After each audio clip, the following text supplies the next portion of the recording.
Mukunda jewellers మొట్టమొదటి factory outlet లో Kasaraperu festival ఫిబ్రవరి 7 నుంచి 15 వరకు, జూబ్లీస్ లో ఫిబ్రవరి 28న మరియు వైజాగ్ లో ఫిబ్రవరి 29న మన నూతన బ్రాంచెస్ ప్రారంభం. మున్సిపల్ ఎన్నికల్లో సీఎం రేవంత్ రెడ్డి సహా మంత్రులు, ప్రముఖులు ఓటు హక్కు వినియోగించుకున్నారు. కుటుంబ సమేతంగా పోలింగ్ కేంద్రాలకు వచ్చి ఓటేసిన నేతలు ప్రజలంతా ప్రజాస్వామ్య పండుగలో పాల్గొనాలని పిలుపునిచ్చారు. కొడంగల్లో సీఎం రేవంత్ రెడ్డి, మధురలో ఉప ముఖ్యమంత్రి భట్టి విక్రమార్క ఓటేశారు. రాష్ట్రాన్ని నడిపే ముఖ్యమంత్రి, భాగస్వామ్యంతో వెంట నడిచే మంత్రులు పురపాలక ఎన్నికల్లో ఉత్సాహంగా పాల్గొన్నారు. మున్సిపాలిటీలలో ప్రగతిని పట్టాలెక్కించేలా నూతన పాలకుల ఎన్నికలో పాల్గొని తమకు నచ్చిన అభ్యర్థులకు ఓట్లేశారు. సొంత నియోజకవర్గం కొడంగల్లో ముఖ్యమంత్రి రేవంత్ రెడ్డి ఓటు హక్కును వినియోగించుకున్నారు.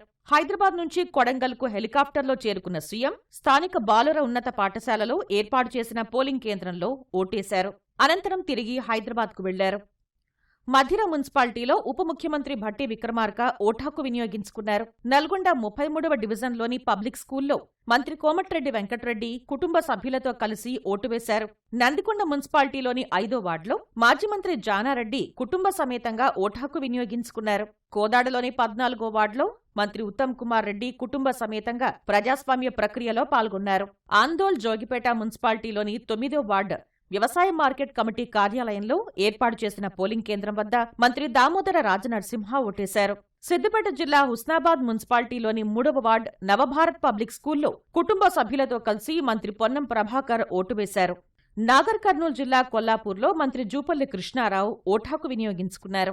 మక్తల్లోని ప్రాథమిక పాఠశాలలో ఏర్పాటు చేసిన పోలింగ్ కేంద్రంలో క్రీడా శాఖ మంత్రి వాకిటి శ్రీహరి కుటుంబంతో కలిసి ఓటు వేశారు. మహబూబ్ నగర్లోని 22వ డివిజన్లో ఎమ్మెల్యే ఎన్ఎం శ్రీనివాసరెడ్డి ఓటేశారు.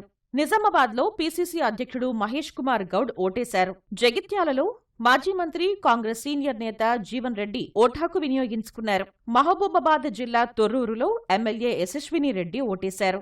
సూర్యాపేట జిల్లా తిరుమలగిరిలో మాజీ మంత్రి, BRS MLA Jagadish Reddy vote హక్కు వినియోగించుకున్నారు. కరీంనగర్లో గులాబీ నేతలు వినోద్ కుమార్, గంగుల కమలాకర్ ఓటేశారు.